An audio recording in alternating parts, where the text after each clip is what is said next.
नमस्कार, मैं हूं प्रदीप कुमार। आप देख रहे हैं पॉलिटिकल आइडिया। पॉलिटिकल आइडिया के आज के इस अंक में आप सभी दर्शकों का बहुत बहुत स्वागत है। मित्रों, बिहार में विधानसभा चुनाव के दूसरे चरण के लिए आज चुनाव प्रचार समाप्त हो रहा है। प्रथम चरण में 121 विधानसभा सीटों पर मतदान संपन्न हो चुका है। जिन 18 जिलों में मतदान संपन्न हो चुका है उसमें एक जिला वैशाली भी है और वैशाली जिला बहुत महत्वपूर्ण है। इसलिए महत्वपूर्ण है कि वैशाली में प्रतिष्ठा फंसी हुई है तेजस्वी यादव की, वैशाली में प्रतिष्ठा फंसी हुई है तेज प्रताप यादव की, वैशाली में प्रतिष्ठा फंसी हुई है वैशाली के सांसद चिराग पासवान की। तो क्या रहने वाला है परिणाम, चलिए जानते हैं वैशाली की 8 विधानसभा सीट के बारे में कि जिनमें से 8 में से 6 सीटों पर लगभग क्लियर है कि कौन जीत रहा है और कौन किससे मुकाबला हो रहा है। मतलब विनर और रनर अप दोनों का फैसला लगभग हो चुका है। 6 विधानसभा सीट पर, 2 विधानसभा सीट पर डाउट है। मित्रों, कई बार जब मैं इस प्रकार का विश्लेषण करते समय कई दर्शकों का कमेंट आता है कि आज से 15 दिन पहले तो आपने फलाने के बारे में जितने का अनुमान लगाया था आज आप बदल रहे हैं। इसका मतलब आप सही विश्लेषण नहीं करते। मैं आपसे केवल शांति से एक बात सवाल करना चाहता हूं कि मेरा बयान नहीं बदलेगा अगर मैं किसी पार्टी के प्रवक्ता के रूप में बात करूं तो, लेकिन अगर एक निष्पक्ष निरपेक्ष पत्रकार के रूप में, एक राजनीतिक के विश्लेषक के रूप में अगर आपसे बात करूं तो मेरा बयान बदलेगा। वैसे ही बदलेगा जैसे चुनाव में मतदाताओं का मूड बदलता है। केवल पार्टी के प्रवक्ताओं का बयान नहीं बदलता। आपने देखा होगा कई चैनल पे ऐसे हैं जो पहले दिन से, नामांकन से पहले भी उसी पार्टी को जिताते हैं जिस पार्टी को चुनाव परिणाम आने के बाद भी जिताते हैं। कहते क्या है, अगर उनका उम्मीदवार हार गया तो कहते हैं कि बेईमानी से हार गया। तो इसीलिए इस विवाद में पड़े बगैर मैं केवल आपसे आग्रह करूंगा कि होता क्या है ना कि आप जब माहौल बदलता है, आपने देखा है चुनाव से 24 घंटे पहले कई विधानसभा सीटों का समीकरण बदल जाता है। खैर, तो कैसे वैशाली में भी बदलाव होगा, चलिए बात करते हैं। शुरुआत करते हैं राघोपुर से। राघोपुर में कहीं कोई डाउट नहीं है। राघोपुर में तेजस्वी यादव पिछली बार भी जीते थे, इस बार भी राघोपुर सीट पर आराम से जीतते हुए तेजस्वी यादव दिखेंगे। इसलिए कि उनका मुकाबला यहां देखिए, उनका मुकाबला था सतीश प्रसाद यादव से। सतीश प्रसाद यादव इसलिए महत्वपूर्ण है, चर्चा करना चाहिए क्योंकि सतीश प्रसाद यादव ही वो व्यक्ति हैं जिन्होंने 2010 में राबड़ी देवी को चुनाव में हराया था और पिछली बार वैशाली में 4 सीट पर टाई हुआ था। 4 सीट महागठबंधन, 4 सीट एनडीए जीती थी। तो इस बार क्या रहेगा आंकड़ा, तो शुरुआत मैंने कहा राघोपुर में 4 उम्मीदवार, प्रमुख उम्मीदवार थे सतीश प्रसाद यादव, तेजस्वी यादव, चंचल कुमार सिंह जो जनसुराज के उम्मीदवार थे और तेज प्रताप यादव के उम्मीदवार प्रेम कुमार। चंचल सिंह राजपूत जाति से, इसके अलावा सब के सब यादव जाति से। यादव बहुल सीट है। यहां पर लोगों ने तेजस्वी यादव को विधायक चुनने के लिए नहीं बल्कि मुख्यमंत्री चुनने के लिए मतदान किया है। सबसे बड़ी बात यही है कि लोगों ने तेजस्वी यादव के संसाधन, तेजस्वी यादव, आपको पता है तो बिहार में कई विधान परिषद के सदस्य हैं जिनका फंड का इस्तेमाल राघोपुर में होता है। कई राज्यसभा के सदस्य हैं जो अपना फंड राघोपुर विधानसभा क्षेत्र में दिया करते हैं। तो राघोपुर से तेजस्वी यादव, मैंने पहले भी कहा था, तेज प्रताप यादव यदि हार जाएं तो एक बहुत बड़ा तहलका मचेगा, वैसे ही जैसे 2010 में राबड़ी देवी की हार के बाद वो बड़ा समाचार बना था। ठीक है, तो ये सच्चाई है।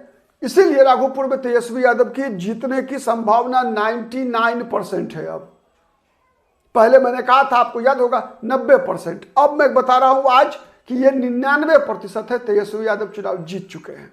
ठीक है, दूसरा विधानसभा सीट है जहां से चुनाव में फैसला लगभग हो चुका है, वो विधानसभा सीट है पातेपुर विधानसभा सीट। लखेंद्र पासवान है बीजेपी के उम्मीदवार, आरजेडी के उम्मीदवार हैं वहां से प्रेमा चौधरी और जनसुराज ने दसई चौधरी को उम्मीदवार बनाया है। इस विधानसभा सीट पर 3 फैक्टर ने काम किया है मित्रों। ठीक है, सुरक्षित विधानसभा सीट है। सबसे बड़ा फैक्टर रहा है लखेंद्र पासवान की लगातार विधानसभा क्षेत्र में सक्रियता। पहली लखनदर पासवान की अपने विधानसभा क्षेत्र में सक्रियता, एक सक्रिय जुझारू कर्मठ विधायक के रूप में 5 वर्षों के अंदर लखनदर पासवान ने अपनी छवि बनाई और उसका लाभ मिलता हुआ लखनदर पासवान को इस बार दिखा। ठीक है, अगर हम पिछली विधानसभा चुनाव की बात करें अगर, तो लखनदर पासवान पिछली बार भी जो है लगभग 26,000 वोट से चुनाव जीते थे, 25,829 वोट से। इस बार भी इनका जो बढ़त है वो 20,000 से प्लस ही होगा, उससे कम नहीं होगा। पातेपुर विधानसभा सीट पर आराम से दूसरे नंबर पर रहेंगी आरजेडी की प्रेमा चौधरी। दसई चौधरी भी लड़ रहे थे, पासी समाज से हैं दोनों, प्रेमा चौधरी भी दसई चौधरी भी। आराम से लखनदर पासवान इस सीट पर चुनाव जीतेंगे, इसमें कहीं कोई शक नहीं है। ठीक है, तीसरी विधानसभा सीट है राजापाकर, जहां से लगभग 99% जीत की गारंटी हो चुकी है। 99%, 1% मैं इसलिए ले रहा हूं कि कभी भी कोई चमत्कार ऊपर वाला भी करता है, उसकी ताकत के सामने नतमस्तक हुई, इसलिए 1%। राजापाकर विधानसभा सीट पर कांग्रेस के उम्मीदवार प्रतिमा कुमारी दास, जो पिछली बार भी चुनाव जीती थी, ठीक है, पिछली बार जीती थी प्रतिमा कुमारी दास। महेंद्र राम, ठीक है, महेंद्र राम जनता दल यूनाइटेड के उम्मीदवार हैं। और यहां से मुकेश कुमार राम जन स्वराज के उम्मीदवार हैं। और मोहित पासवान सीपीआई के उम्मीदवार हैं। फ्रेंडली फाइट है, प्रतिमा कुमारी दास कांग्रेस की उम्मीदवार और मोहित पासवान सीपीआई के उम्मीदवार। सीपीआई के जितने बड़े नेता हैं सब के सब प्रचार कर चुके हैं। यहां डी राजा जो सीपीआई के राष्ट्रीय महासचिव रहे हैं शायद अभी भी, ठीक है, उन्होंने भी प्रचार किया, चुनाव प्रचार किया है यहां पर डी राजा, और जीत की भविष्यवाणी भी कर दी है। बसपा की टिकट पर कृष्ण मोहन पासवान भी चुनाव लड़ रहे हैं यहां से। ठीक है, तो कई उम्मीदवार हैं, लेकिन यहां जो परिस्थिति है, सीधा है परिस्थिति कि महागठबंधन का वोट बट गया। महागठबंधन का वोट बट गया और पिछली बार इनकी जीत हुई थी कितनी वोट से, इस बात को ध्यान में रखिए, मात्र 1796 वोट से जीती हुई थी कांग्रेस के उम्मीदवार की, प्रतिमा कुमारी दास की। एंटी इनकम्बेंसी भी है और उसमें अमन पासवान आ गए उनका वोट काटने के लिए। और महेंद्र राम ने 5 वर्षों के अंदर चुनाव हारने के बाद भी अपनी सक्रियता बनाई रखी है। यहां पर इस बात में कहीं कोई दो मत नहीं है। चुनाव हारे लेकिन एक्टिव रहे, क्षेत्र नहीं छोड़ा। इसका लाभ राजापाकर में मिलता हुआ दिख रहा है। मतलब जदयू यहां से चुनाव जीतेगी, गारंटी है। लगभग 15 से 20,000 वोट से जदयू की जीत लगभग गारंटेड है। ठीक है, तो ये तीसरी सीट क्लियर हुई। वैशाली विधानसभा सीट, वैशाली विधानसभा सीट पर भी महागठबंधन के अंदर का खटपट सबसे बड़ा कारण। दूसरा बड़ा कारण, सिद्धार्थ पटेल वैशाली से पिछली बार भी लड़े थे, पिछली बार भी जीते थे। यहां पर इस बार अगर वैशाली में बात करें तो 4-5 महत्वपूर्ण कैंडिडेट हैं। सिद्धार्थ पटेल लड़ रहे हैं जदयू से फिर से। पिछली बार सिद्धार्थ पटेल ने चुनाव जीता था जदयू के उम्मीदवार के रूप में, और जदयू के उम्मीदवार के रूप में उनकी जीत हुई थी लगभग 7,413 वोट से। दूसरे नंबर पर थे वहां पर पिछली बार संजीव सिंह, भूमिहार जाति के हैं। ठीक है, तीसरे नंबर पर थे अजय कुमार कुशवाहा, तीसरे नंबर पर थे अजय कुमार कुशवाहा। और इन्हीं तीनों के बीच इस बार भी मुकाबला है। अब आप समझिए, महागठबंधन का उम्मीदवार आरजेडी का उम्मीदवार अजय कुशवाहा, फ्रेंडली फाइट है कांग्रेस का उम्मीदवार भूमिहार जाति का, और कुर्मी जाति का उम्मीदवार नीतीश कुमार की जाति का उम्मीदवार जदयू का। अब आप सीधा समझिए कि यदि मुकाबला में जहां जिस विधानसभा सीट पर कांग्रेस भी लड़ रही हो, अगर वो मुस्लिम डोमिनेटेड इलाका नहीं है तो कांग्रेस भी लड़ रही है और आरजेडी भी लड़ रही है, तो महागठबंधन का जो वोट है ज्यादा किसको जाएगा, सीधा सोचना है। मतलब मुख्य मुकाबले में जदयू के सामने कौन आ गया, आरजेडी। आरजेडी के अजय कुशवाहा, पिछली बार भी इनको निर्दलीय लड़कर 33,351 वोट आए थे जब निर्दलीय लड़े थे, और इस बार जब वो आरजेडी की टिकट पे लड़ रहे हैं, तो आप अनुमान लगा सकते हैं कि संजीव सिंह और अजय कुशवाहा में भारी कौन पड़ रहा है।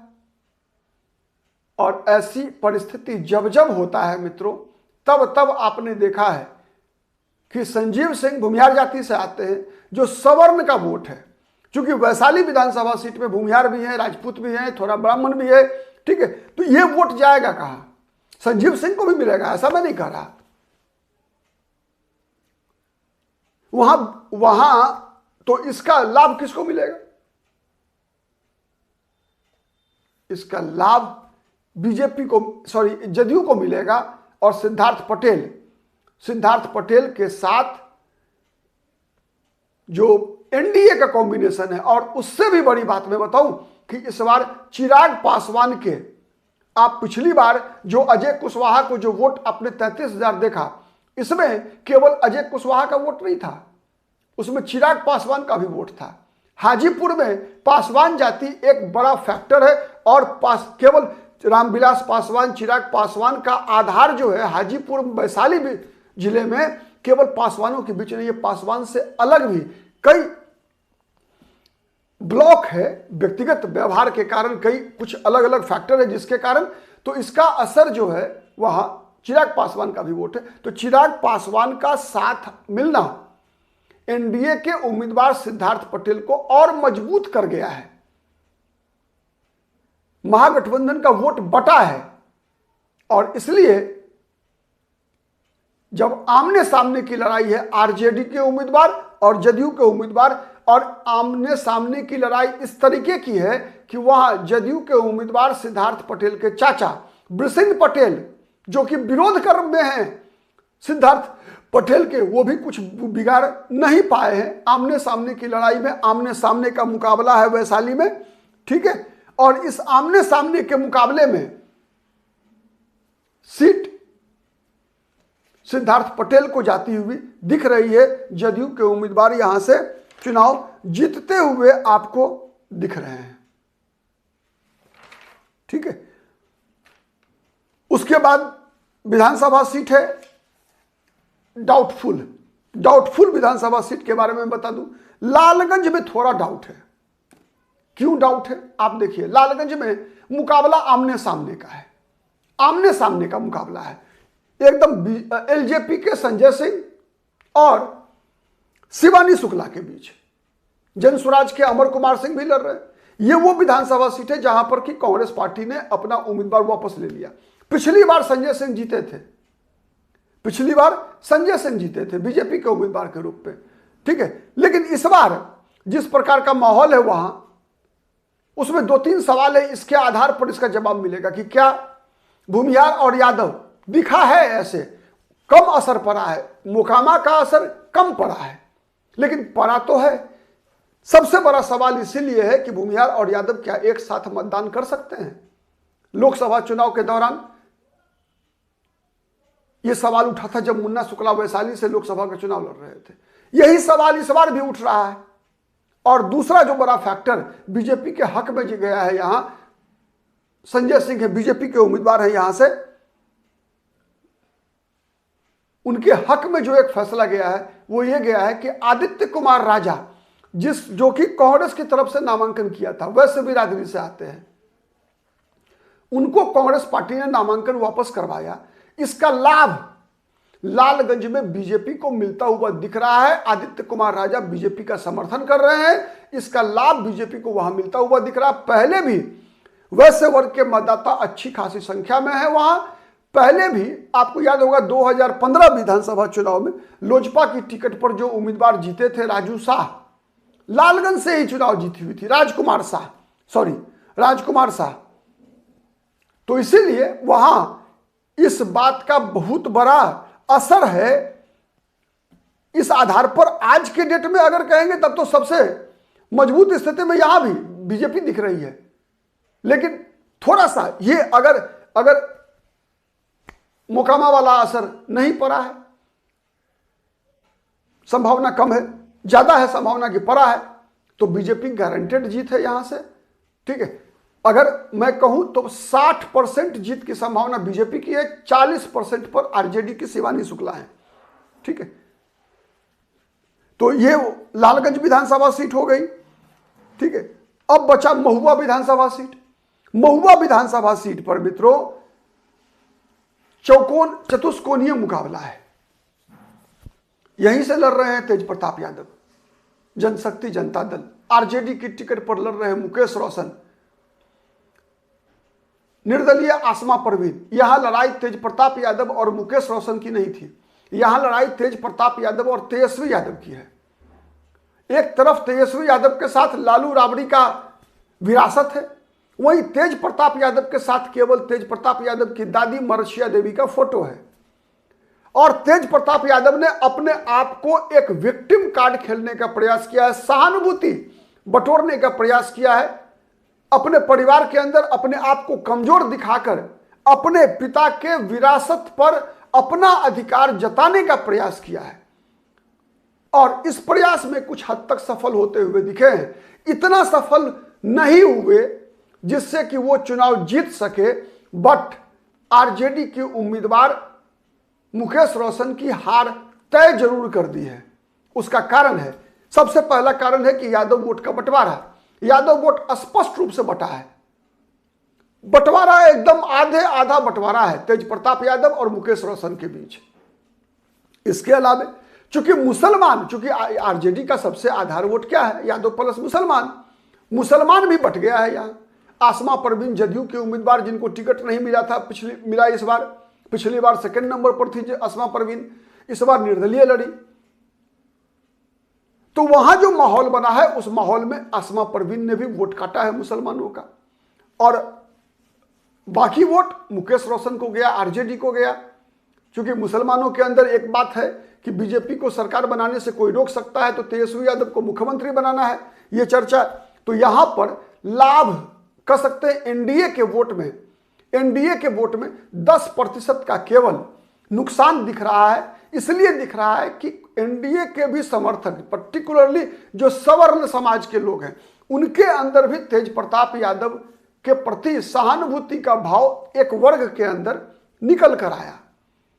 ये चीज नई चीज दिखी, ठीक है। युवा, कुछ युवा जो है वो सवर्ण समाज, सवर्णों में भी कुछ युवाओं में तेज प्रताप यादव के लिए अलग प्रकार का क्रेज दिखा है।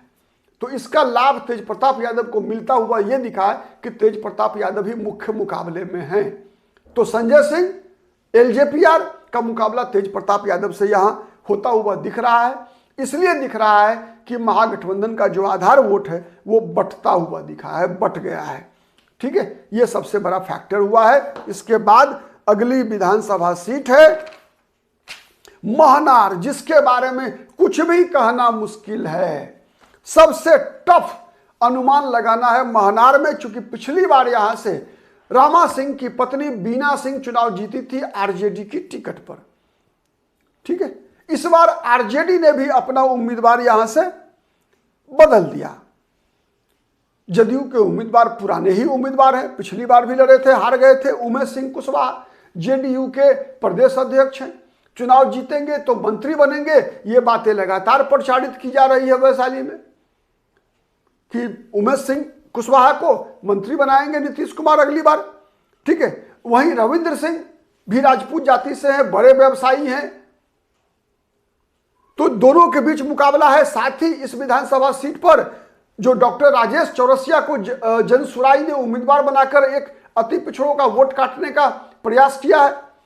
साथ ही विपिन सर जो मुखिया हैं, खान सर के दोस्त थे, वो भी निर्दलीय चुनाव लड़ रहे हैं, यहां ताल ठोक रहे हैं। उनकी अपनी एक अलग लोकप्रियता है। तो जो परिस्थिति दिख रही है कि रविंद्र सिंह चूंकि राजपूत है तो एनडीए के वोट बैंक में भी सेंधमारी है। यादव मुसलमान इंटैक्ट है इनके साथ, यादव मुसलमान इंटैक्ट हैं, इसमें कहीं कोई दो मत नहीं है। अपने जो बड़े व्यवसायी हैं तो निश्चित है कि अपने राजपूत का भी वोट ये काट रहे हैं। राजपूत में भी 70%, 60 से 70% वोट जो है आरजेडी के उम्मीदवार रविंद्र सिंह को मिलता हुआ दिख रहा है।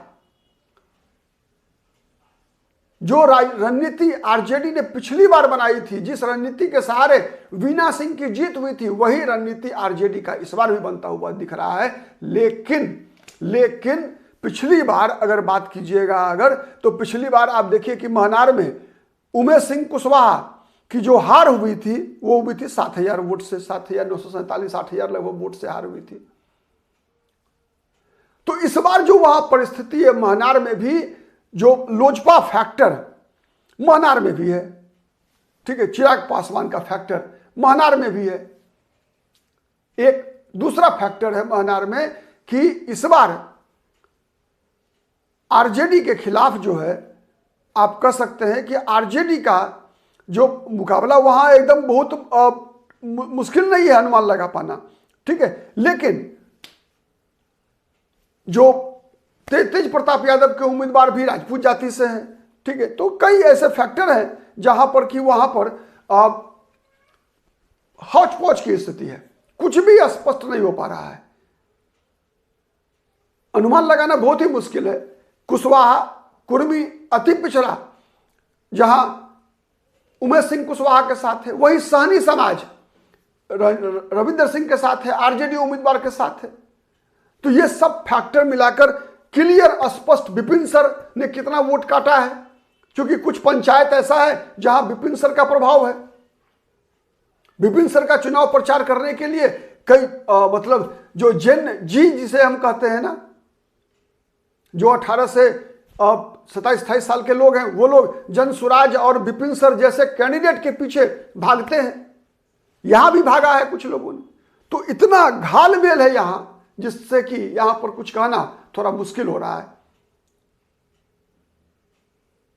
तो इसी तरह से 6 सीट क्लियर है, 2 सीट ऐसी है जहां पर कि डाउट है, ठीक है। थोड़ा लालगंज में डाउट कम है, महनार में डाउट ज्यादा है। लालगंज में कम है डाउट, वहां ज्यादा चांस है बीजेपी निकाल लेगी सीट, लेकिन महनार में कहना मुश्किल है। यहां अगर एज अगर 51 और 49 देना हो तो 51% आरजेडी के रविंद्र सिंह, 49% मतलब थोड़ा सा अगर एज अगर एक्स्ट्रा मिल सकता है अगर एडवांटेज, तो आरजेडी को, रविंद्र सिंह को। आज के लिए इतना ही, बहुत बहुत धन्यवाद।